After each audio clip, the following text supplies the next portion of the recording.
저희 의뢰인 A님은요, 스포츠센터에서 카운터 직원에게 공개적으로 욕설을 했다는 이유로 고소를 당하셨습니다. 하지만 의뢰인은요, 욕설 자체가 없었다라고 일관되게 부인을 하셨습니다.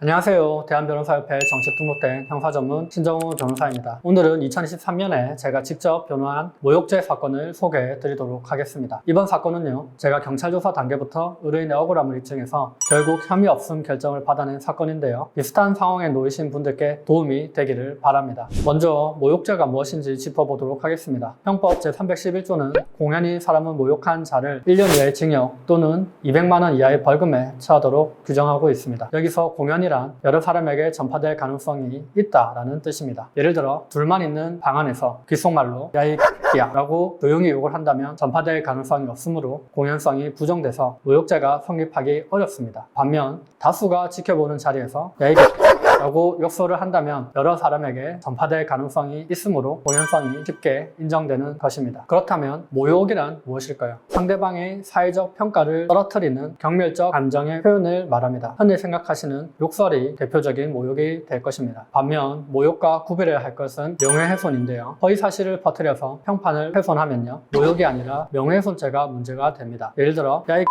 라는 욕설은 모욕죄가 될 수가 있지만 저 사람 100억 횡령했다 라는 것처럼 사실을 꾸며대면 명예훼손죄가 되는 것이죠. 정리를 하면 입증 가능한 사실을 표현하면 명예훼손죄가 문제가 되고요, 입증이 안 되는 표현을 하면 모욕죄가 문제가 되는 것입니다. 100억을 횡령했다라는 표현은요, 사실이든 거짓이든 입증이 가능하기 때문에 명예훼손죄가 문제가 되고요, 라는 표현은 사실인지 아닌지 입증이 안 되는 표현이므로 모욕죄가 문제가 되는 것이죠. 그리고 모욕죄는요, 신고죄라고 하는데요, 신고죄란 피해자가 고소를 해야만 처벌이 가능한 범죄를 말합니다. 피해자가 직접 고소를 해야만 사건이 진행이 되고요, 피해자가 고소를 제기하지 않거나 1심 선고 전에 합의 등을 이유로 고소를 취하를 하면요, 사건은 그대로 종결이 되고 가해자는 처벌받지 않는 것이 바로 신고죄입니다. 더불어서요, 모욕죄의 고소기간은요, 범인을 안 날로부터 6개월입니다. 따라서 범인을 안 날로부터 이미 6개월이 지났다면 수사기간도 어쩔 수가 없습니다. 고소를 해도 처벌을 받지 않는 것이죠. 이제 제가 직접 수행한 사건의 경과를 살펴보도록 하겠습니다. 저희 의뢰인 A님은요, 스포츠센터에서 카운터 직원에게 공개적으로 욕설을 했다는 이유로 고소를 당하셨습니다. 하지만 의뢰인은요, 욕설 자체가 없었다라고 일관되게 부인을 하셨습니다. 따라서 저는 의뢰인의 말을 전적으로 믿고 무죄를 받기 위해서요, 수사 과정에서 다음 3가지 전략에 집중을 했습니다. 첫째, 객관적 증거가 없다라는 점을 지적했습니다. 현장에는요, 욕설이 녹음되는 CCTV가 없었고요, 목격자도 전혀 없었습니다. 수사 기록상 유일한 증거는요, 신고한 고소인의 진술뿐이었습니다. 그래서 저는 피해자의 진술만으로는 모욕적 언행을 단정하기 어렵다라는 점을 경찰 수사 단계부터 강조했습니다. 둘째, 거짓말 탐지기, 즉 폴리그래프 조사를 요청했습니다. 숨길 것이 없다라는 의뢰인의 태도를 보여주기 위해서요, 경찰에 거짓말 탐지기, 즉 폴리그래프 검사를 자진해서 요청을 했습니다. 이는 경찰에게 의뢰인이 매우 떳떳하고 진실을 말하고 있다는 사실을 강조하는 전략이었습니다. 셋째, 의뢰인에게 범죄의 동기가 없다라는 점을 자세히 설명했습니다. 당시 상황상 의뢰인 A님은요, 직원에게 욕설을 할 이유가 전혀 없었습니다. 의뢰인분은요, 카운터 직원에게 몇 가지 질문을 하긴 했지만요, 의뢰인이 화가 나거나 불만을 품거나 할 만한 상황은 전혀 아니었습니다. 따라서 카운터 직원에게 욕을 할 이유가 전혀 없었다는 점을 경찰에서 구체적으로 설명을 했습니다. 결국 경찰은요, 저희 변론을 받아들였어요. 저희 의뢰인에 대해서요, 혐의 없음, 불송치 결정을